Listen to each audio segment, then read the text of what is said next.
Hey guys, welcome back to VM Nation. I am Richard Kaufman, also known as the Comeback Coach.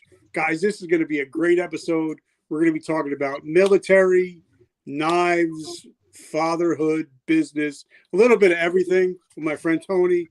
But guys, first I want to thank our sponsors. And we were just talking before we got online. Kurt Balish of Balish Woodworks, one of the most amazing people you will ever meet.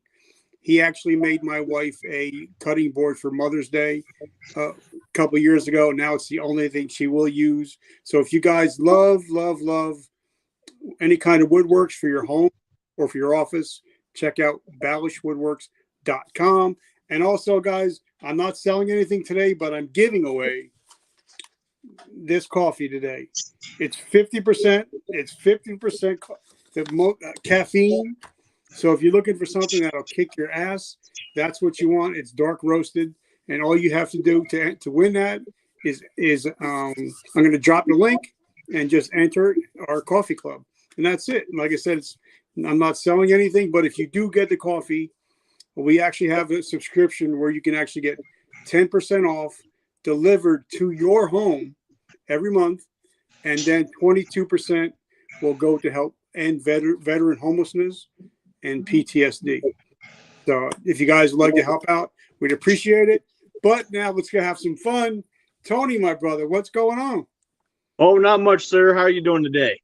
Oh, man, every day's a good day. I got to give a big shout out to Mr. Robert, the Warrior Strategist Garcia, for introducing us to begin with. So, and he's got an amazing group. I forget the name of it. There's like Success 2 groups. Odyssey. Oh, Success Odyssey. If you guys love groups, if you love military and entrepreneur groups, definitely check out that group. So talk to us, Tony, where are you from? Where'd you grow up? And what kind of little boy was Tony? So I was never a little boy. Came out a little over 9 pounds. So I've never been a little boy. Now I'm 6'3", 300 pounds. I carry it well, though. Grew up in a small town, Southwest Michigan. Closest town anyone would know is probably Kalamazoo or South Haven. I'm right by Lake Michigan. Kalamazoo, that's where Mr. Derek Jeter's from. Yes. Yes, sir. Yes, sir. Played 35 minutes away is the school he went to. So not a Yankees fan, but you gotta love Jeter, right? He's a good guy. Came up through school, played the sports, football, basketball, wrestling, ran track. Went off to college for aviation maintenance. And what college did you go to? I went to Western Michigan University. Okay. And I learned that continuing education was not for me at 18 years old. They politely asked me to go fix my GPA elsewhere. And that's when I returned to looking into joining the military. Went to the recruiters, took the ASVAB for the second time, and started a career in the Air Force in 2007. So let me ask you a question, because I've had a lot of Navy SEALs, Delta Force operators, and most of my successful people have a background in wrestling. And I think of it's because there's so much discipline, especially when it comes to cutting weight, especially around the holidays. So did you find that, wrestling eventually helped with your mental toughness? I never thought of it that way, but I would believe so. I dropped 7 pounds almost naturally during wrestling season. I wrestled about 171. I was tall, lanky for my weight, but the coaches helped with the prep. And like you said, during this wrestling season for high school is during the Thanksgiving and Christmas. And you do have guys looking to drop 5, 10, or at least hold that weight off. So you do learn a bit about nutrition, a bit about how to push your body to get to those lower weights, how to maintain your energy. It does create mental toughness because you're looking for that, I don't want to say a goal, but you have that challenge of, okay, next week I need to weigh in at 172, can't be any more, and you still have to put in all the work to stay at that weight and get better for your competition.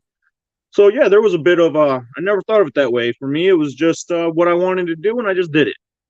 All right. So now I love to hear everybody's recruiting story. So tell me your recruiting story.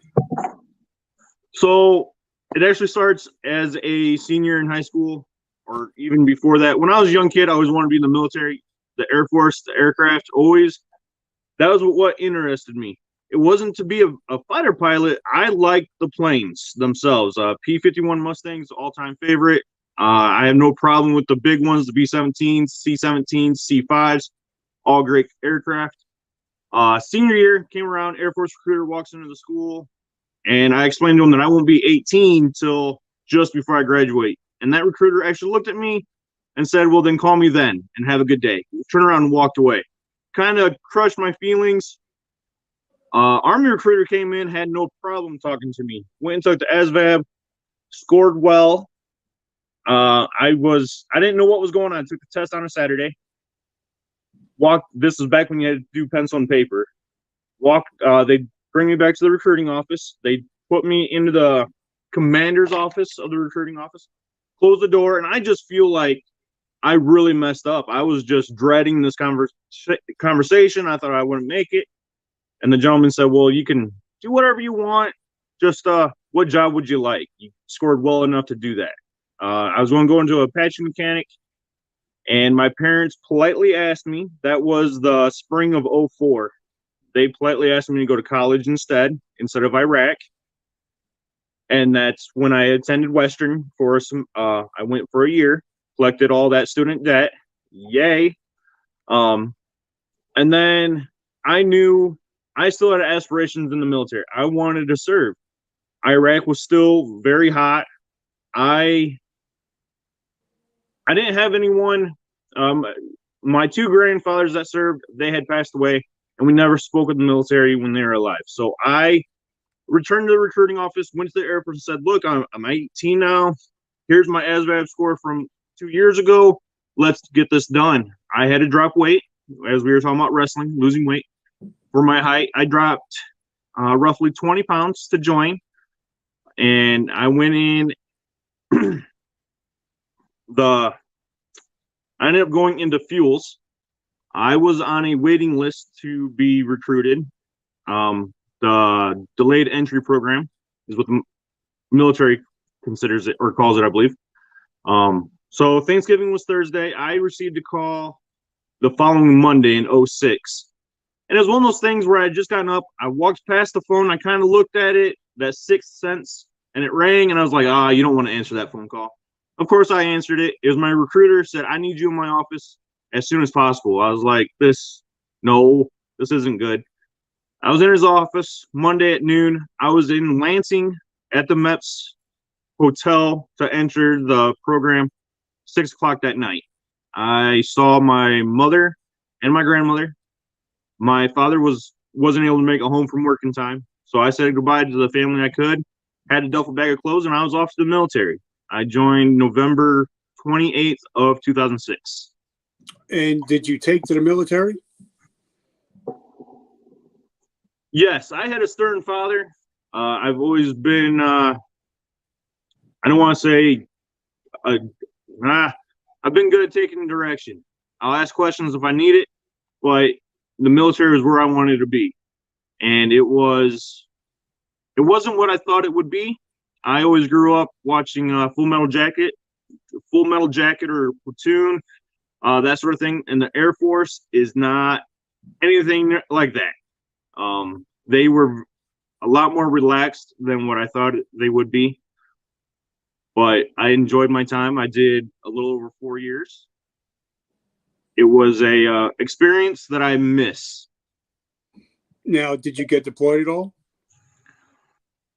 I hate saying deployment. I volunteered to go to Iraq. I volunteered to go to Afghanistan. And the way that it was explained to me at that time, my name was not drawn out of the hat, is how they explained it.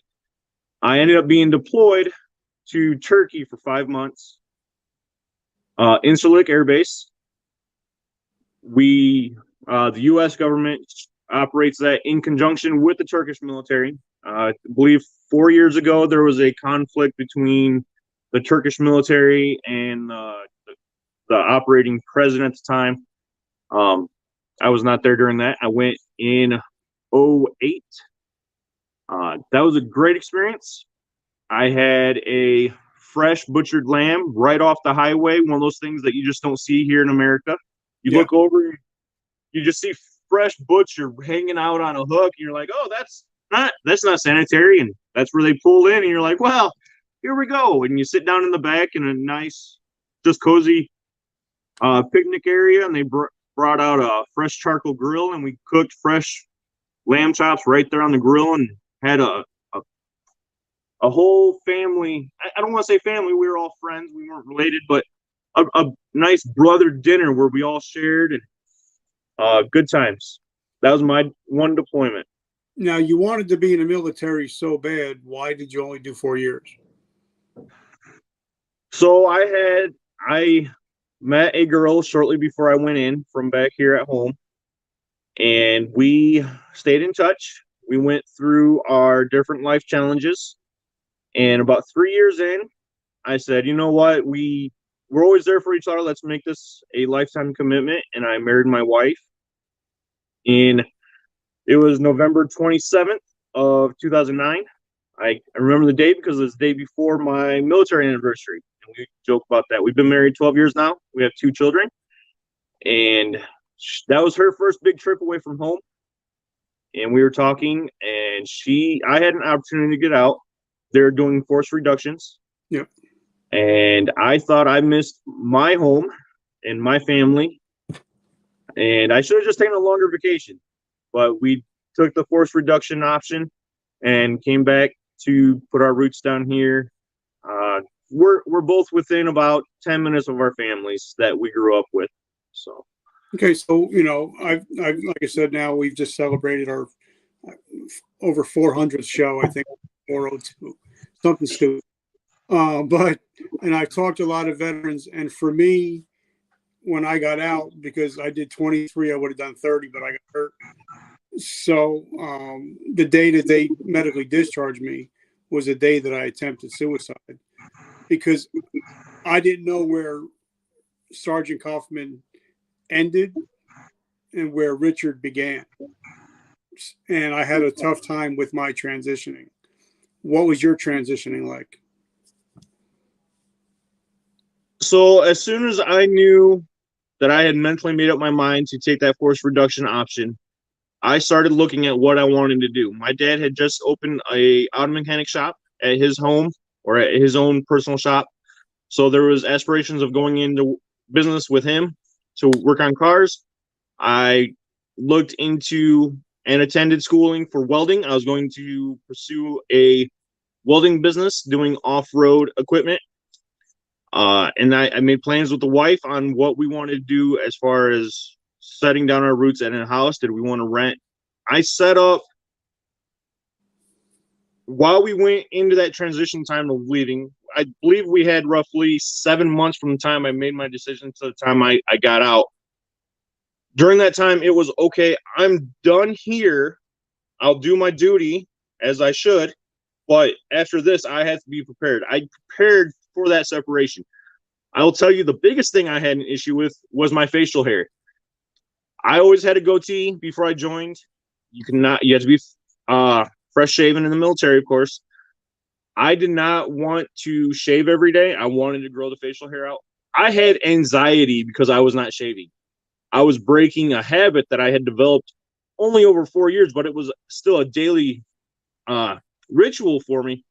And in order to cope with that challenge, I made the compromise. I grew out the goatee at first, and I shaved my cheeks every day and kept this nice and clean while this grew out. But I did not, with everything going on, my wife had a job back here. She moved back roughly 2 months before I did. As I waited final paperwork, she had a job offer. So when I came back, she was already settled in the house, and it was just me getting ready to transition from military. I got out February 11th of 2011. So I'm going just celebrate 11 years out. And it was, as soon as I was out, I had to get back here, get paperwork finalized for college, and get working with my dad on his mechanic business. So I stayed busy was the biggest thing for me. All right. So now, before we hopped on, we were talking about, people know that follow me know I've struggled with PTS, depression, and bipolar, and all that good stuff. Have you always struggled with mental health issues? It's yes, and I say it that way because it's still hard to talk about. And I've admitted it to several people, and I've looked into groups. I've looked into different techniques I can use. One of my biggest issues is anxiety, and that anxiety is caused by things that I cannot change. So I have, through different coping mechanisms of staying busy, looking at what I can do in my life to make my life more purposeful for me, whether that is volunteering with the local community, Habitats for Humanity, pursuing entrepreneurial opportunities through my knife making or other avenues that the wife and I are talking about, or I have two small children that keep me busy. That has helped me a lot to, if my mind is occupied and I'm seeing progress, I'm pursuing greatness in whatever I'm doing, that has helped me the most with conquering my mental distractions, I guess, or my speed bumps in my life. Okay, so now you got out. How was it finding work? Because I know a lot of guys when they get out, or girls, they lose their mission.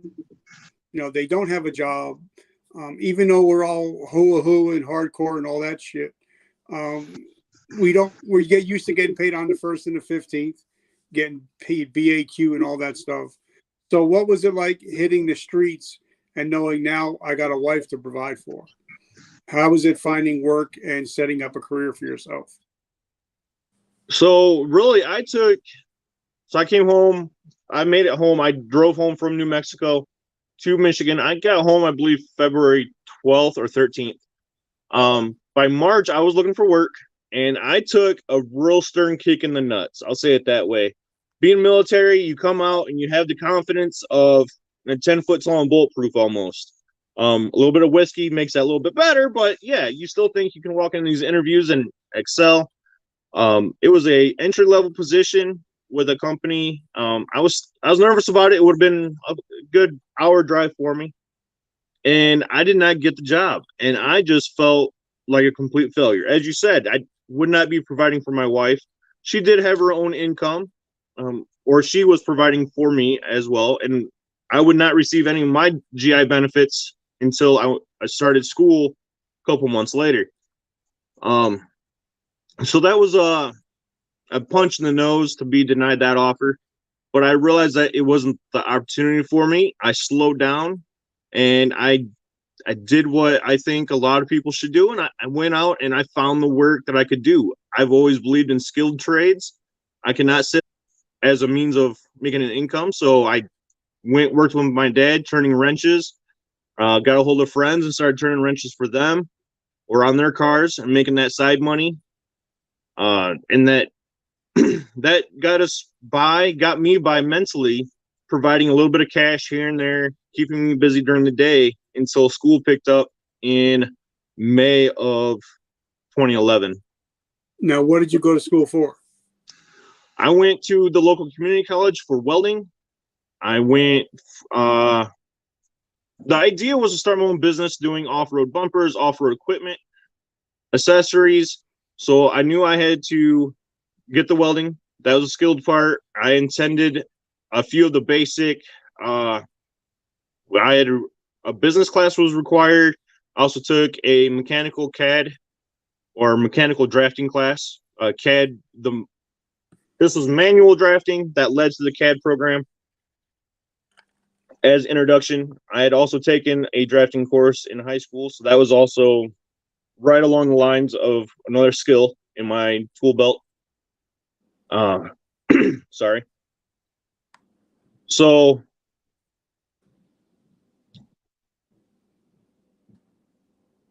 the welding, it was just the general program, a 2-year associate's degree. And I about a year and a half in, we found out that my wife would become a mommy, and we were going to become parents. So I had an opportunity to take what I had learned in college already and apply to a few welding jobs that were hiring specifically through our program. In my first interview, I nailed it. I got hired in, and I did not finish my associate's program. I went into the workforce full force. I was on second shift, and that's what we focused on, was starting my career and pursuing that to provide for my wife so she could be at home caring for herself and prep for the baby. Now, what are you doing now? So now, detour, I am in the construction trade. I am a union carpenter. I was a welder on mining equipment for roughly 2 years. The economy came through, kind of hit the mining industry finally. The 08-09 crash had kind of come through, and the local welding shops were all kind of seeing their slowdowns and their hits. So I was laid off. And if you haven't noticed, I have a lazy eye. It did not affect my military career or anything, but I knew it would be a limiting factor if I wanted to put in 20 plus years as a welder, along with health issues that you could deal with from the fumes of welding. I knew I wanted to work with metal, but I walked away from welding and pursued other avenues of skilled trade. I went into diesel mechanics, did that for a year. I built cop cars for a year, doing all the light installs, retrofitting old emergency vehicles, turned that into doing industrial wiring on industrial ovens. And I was learning that as much as I enjoyed the work, working with my hands and creating something new every day, I did not like the same repetition day in and day out.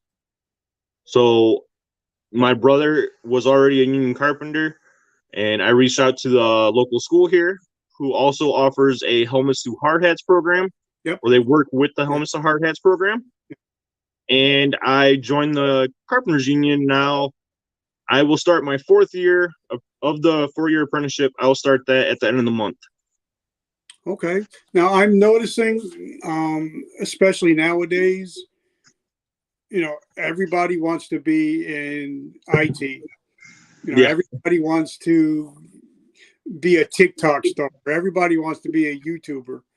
But there's so many job openings for people working with their hands. I mean, trying here in New Jersey to get a plumber to come to your house on a weekend is a better chance of seeing Jesus Christ come to your house. And if he does come to your house, they're going to charge you about $300 just for them to come to the house. So what are your opinions on people, young people, getting into the trades and working with their hands? So kind of play off what you said. So you see, as the person that needs that plumber, you see that we are undermanned. Just like several other industries that involve labor or people have looked down on for the last several decades, carpenters are also undermanned. And when I look at that, I want the people coming out of high school right now to say they need to understand they're walking into an opportunity that they will be able to set how much money they want to make very shortly. Learn the trade. We're low on people. I'm taking side work, making almost as much as I do in the union. I'm taking side work because there's not enough contractors around to do the work as well. So to help provide more for my family, I'm taking these little side jobs, and I'm able to charge a premium. And it's not just the $10 or $15 to do a massive renovation. I'm charging pretty good money. There is a lot of money in the skilled trades. You're doing stuff that people, they may understand how to do it, but it's also labor intensive. And for me, I do trim carpentry. You have to have an eye for detail. Yeah. You have to think 6 steps ahead to make sure you're building whatever you're building the right way. And to show that type of skill off to a client, they will gladly pay you. It's not the Hollywood job per se, but everyone has a house, whether they rent it or not, something's going to break. Just like everyone needs a plumber. Truck driving, same thing. I was just going to mention that, years ago, they used to shit on truck drivers, but now if you have a CDL, you can pick and choose. Yes, and if you look over the wages, the average wages, they've steadily been going up over the last 5-6 years, because the people that we grew up watching run these trucks are retiring now, and there's no one getting into them. It's not glorified by Hollywood to be a truck driver or a carpenter or electrician. Like I know in New Jersey, if you're a garbage man, you're making like 6 figures. Yeah, I've heard that. Yes, especially out there on the East Coast or any major city. So how did you start? I mean, obviously you always had side gigs. You've always tried to get a little side hustle. But when did you actually start getting serious about entrepreneurship? So I guess the candle for entrepreneurship was lit when I was younger, 12, 13. My uncle started his own business. He does remodeling out on the lakeshore. And I said, you know what? Working for yourself is the way to do it. But I knew I had to learn what to do. And sorry about that. No. I had to learn what I wanted to do. And when I got laid off from welding, I knew I still wanted to work with metal. I still had aspirations of building my own off-road bumpers. I knew how to weld. And I don't know what happened. I don't know what I saw, but I was like, I'm going to make knives. My wife was like, what are you talking about? At the time, I wasn't even a knife collector. I was still a case pocket knife. Just a pocket knife kind of guy. Throw that in your pocket. Every person, it's usually every man, but I believe every person should have a knife on them every day for as many uses as you can use it for. But my wife looked at me. I was silly, and there were numerous nights that summer that I would open the garage door with a little file and a jig that I had built from a YouTube video and just file on steel for 2, 3, 4 hours. Sip on some coffee or a beer or two, and my wife was like, what in the world? That first summer, I made 3 or 4 knives. I never finished one. Actually melted 2 of them, trying to heat treat them in a backyard forge. That was a little comical. But that's where I knew I could develop a product. And I had most of the skills to make my own product to sell. And that's the first step for me in working for myself, is to have a product I can sell that I'm happy to sell. I don't want to be a curvy vacuum guy. I don't have that ability to sell. I'm horrible at sales. I'm good at talking to my phone sometimes. But to work with my hands and create a product that I can say, here, I made this. For me, there's just a ton of pride in that. And it's a tool, so growing up around wrenching, being an outdoorsman with my father and my grandfathers, here is a tool for you, your son, your father, or even your daughter, your sister, whoever. That client can take that tool out, use it, and there's just tremendous pride in that product. And a lot of people, knives are handed down from generation to generation. Like me, I know I have a Schrade, a knife, but the only reason I kept it, I mean, it's an expensive knife, but this kid was from West Virginia, and he wanted to trade me some beef jerky for a Schrade, and I'm like, done deal. And I've kept it I've had it for over 30 years. but I know that's going to go down to my children. But now, obviously, if you're doing a knife or something, you can't compete on price. So you have to compete on making that for that one person, for that one person's needs, correct? So in the realm of business, I understand what you're saying. You cannot compete on pricing. The market's kind of set for that. Even on the custom side, there's a little bit more leeway.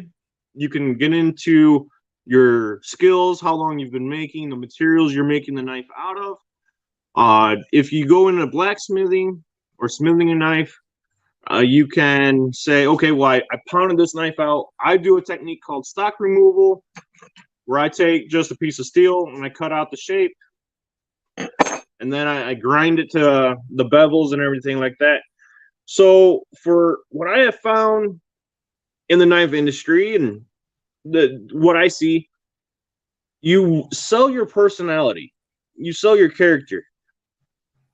Sure, every knife I make, if the client comes to me, I take the time and I do a hand drawing to full scale, and I present that drawing to the client and go over any materials that they like, blade material, handle material, sheath material, because I do Kydex, which is a plastic thermoform. I also do my own leather work. I hand stitch all my own leather. So on that aspect, selling to the client themselves, yes, great point.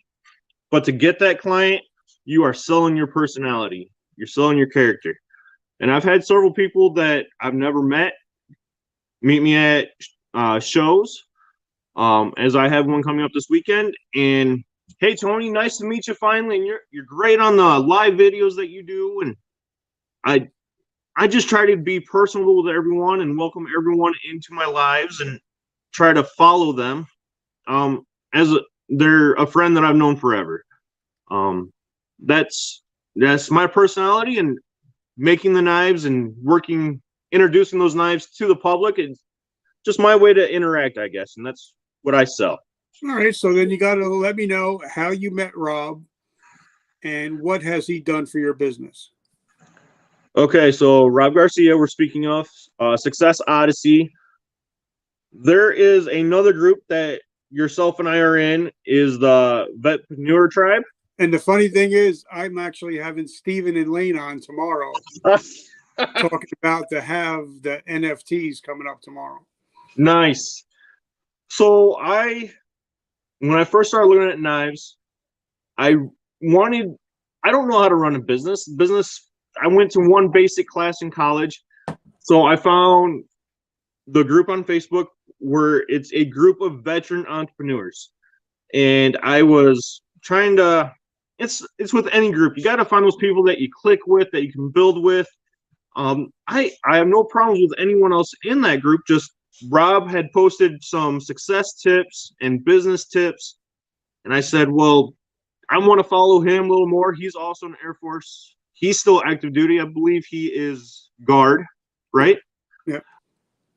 So he's still active in the military, but he runs his own business out of San Diego, doing business coaching. And I jumped on that bandwagon to see what he offered. He seemed to be successful, and I believe that success leaves tips. So he was one person I wanted to follow, and he's become a great friend as well as a mentor. And I can't say enough about the guy. He's living life to his fullest, and hey, he's dragging me along. I know that. So now, what do you have going now? I know you have some big stuff coming up in the future. So your future is very bright, and like you said, you're looking to eventually find your way out of a 9-to-5. So what does that look like now? So in the immediate future, in roughly 48 hours from now, I'm supposed to be 4 hours away in Troy, Ohio, at the Spirit of the Blade Knife Show. It's an annual knife show. I've attended 3 out of the last 5 years. 2020 was a no-go because of other obvious things, but that's my next big step, and I am hustling outside of this phone call to get knives done and prepped for that show. I will then be attending another show in October in Southern Ohio. And then to get away from the 9 to 5, the wife and I are sitting down and we're budgeting, and we are looking to add Cerakote to the shop as well as a lasering operation. And then our immediate, so this weekend we're going to pick up a 3D printer. I'm kind of getting my hands into everything. My wife stays at home with the kids. My daughter is homeschooled right now. My son's only 4. So she's very busy, and the 3D printer, I think, will get her kind of creativity mind going and give her an option to get away from the kids for a little while. But we're just looking to expand our offerings, I guess. You can only sell so many knives, but I like creating things. So in the future, over the next 6 to 9 months, we're going to add some other products, I guess, best way to say it. I would definitely think about adding hats with the little leather. So, yes and no. I believe you got your hat from JD Tierney, Southpaw Laser Concepts. I love that guy. And that's probably one thing that I would not want to step on his toes. To me, as Rob Garcia would say, he is an expert in his field. And would I make patches for hats if I was asked? Possibly, but I do not want to put that product on my list of wants right now. Actually, I need to get a hold of JD next week after the show. If I have a good show and I need to put an order in for a few patches. So he does all my patchwork. He does yes, sponsor for makes great patches. He's been a sponsor for the last 3 years. So now that leads me to my last 2 questions. How do we find you? How do we support your mission? How can we find your beautiful knives? Okay, so I started on Facebook. You can also find me on Instagram under the same handle, Goodrich Knife Works. Make it simple for you. I try to keep consistent branding with everything. So even on Instagram, I have hashtag Goodrich Knife Works. On Facebook, it is Goodrich Knife Works and Leather or Goodrich Knife Works LLC. Those are 2 groups that I operate. You can also look me up under my name, Tony Goodrich. I know the screen says Anthony Goodrich. That's formalities. I'm also on TikTok, slowly developing that social media platform. Again, Goodrich Knife Works. Keep the branding simple and consistent. And then through there, that's the best way to get a hold of me. Facebook group, I have a few of the pictures posted. Instagram, a few. I lack consistency on, especially with showtime right now. I'm horrible at posting pictures. I work my 9 to 5, come home, kids, wife, dinner, out here in the shop for a couple hours, then it's like, oh, I gotta go to bed. Yeah. So just a few pictures, videos shared. TikTok has some more of the modern stuff. But yeah, that's where you can find me. TikTok, Instagram, and Facebook are my social media platforms. Okay, so now last couple questions. If you had to start your business all over again with little to no money, how would you do it? Because there's a lot of guys out there that are like, I want to start, but I don't have a lot of money. So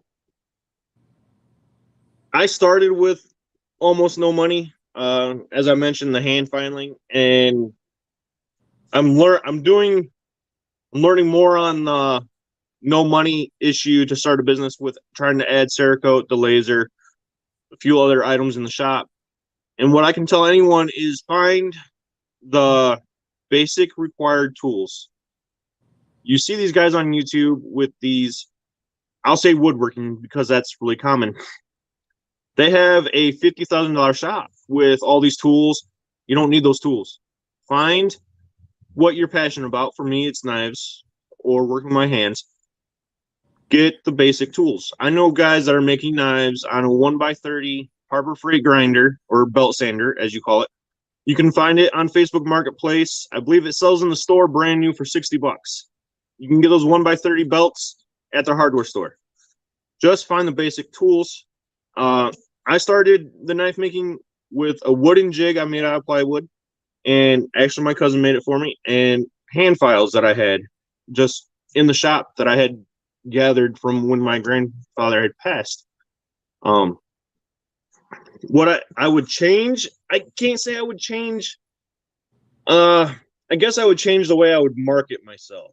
I needed to, instead of seeing the dollar sign right away, I needed to focus on finishing the knife. It took me about a year and a half before I finished my first knife. And I spent the first 3 knives I made were completely full mirror polish when I finished them, with 7, 8, 9 hour hand polishing days on them, because I didn't know any better. But to change, I should have just focused on one knife and finished that out, I guess. So I would recommend the basic tools necessary to complete the job and get the first one done. If you're making a product, get your first one done. Then from there, it's all about repetition, practice, and refining your processes after each new piece. I love it because, like you said, if you're not learning, you're not growing. So yes. So last question I have, I ask everybody. I ask 1,000 different people. I get 1,000 different answers. We live in a crazy world right now, and the world is upside down.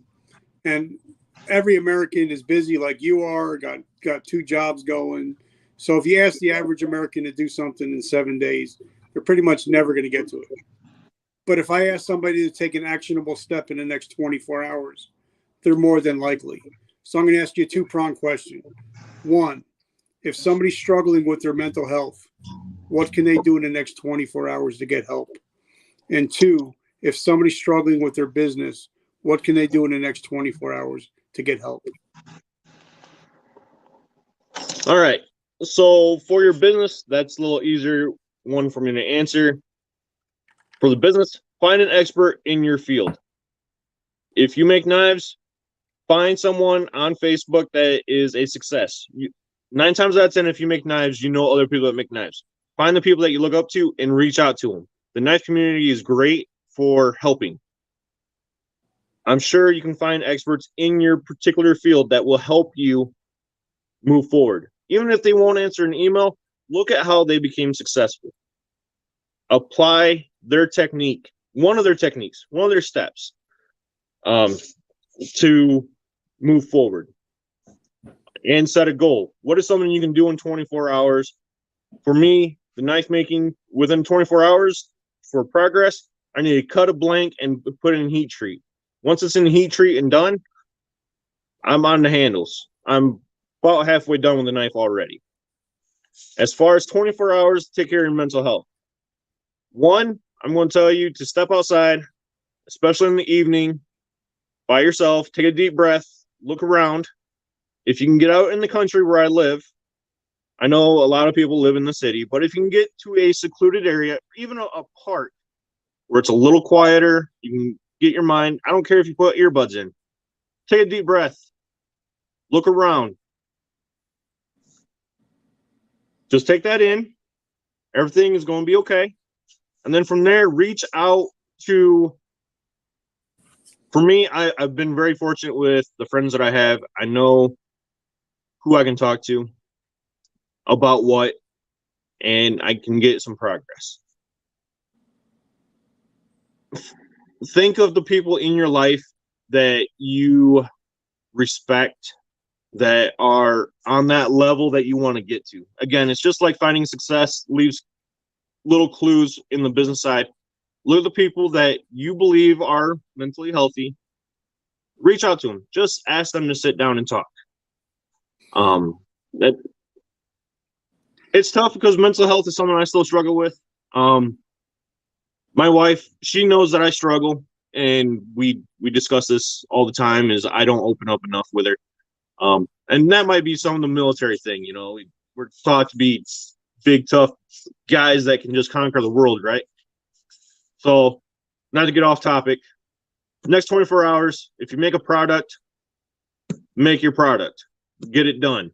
Take big steps towards it. Don't just look at drawings. Your mental health. take a deep breath. It's going to be okay.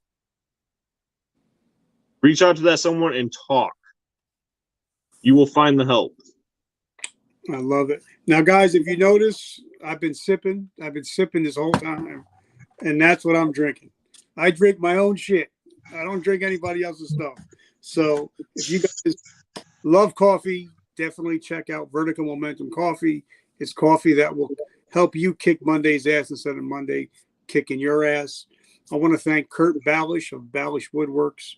Not only is he a great businessman, but he's a great friend and somebody that I call brother. So definitely, if you guys love woodworking, check out balishwoodworks.com. Brother, I just want to say thank you. I'm so grateful for you. I'm grateful for your friendship, and I love everything that you're doing, and I'll support you in any way that I can. Rich, I can't say anything else. You've already said it. I'd say it to you. I appreciate the opportunity. I appreciate the support. Iron sharpens iron, right? We're in this together. You ever need anything, you reach out. And oh man. Hey, to everyone else, this is my first podcast. Mr. Kaufman, he's awesome. All right, so you're going to be this weekend again? I will be in Troy, Ohio at Spirit of the Blade. Friday, noon to 5, and Saturday, 11 to 4, I believe. All right, guys, definitely check him out. Definitely check him out on Facebook and everywhere else. And make sure that you buy his stuff. It's high quality, and it's something I would love to be able to hand down to my children. So definitely check out his stuff. Guys, remember, vertical momentum. The only way to go is what? Up. I'll catch you guys on the flip.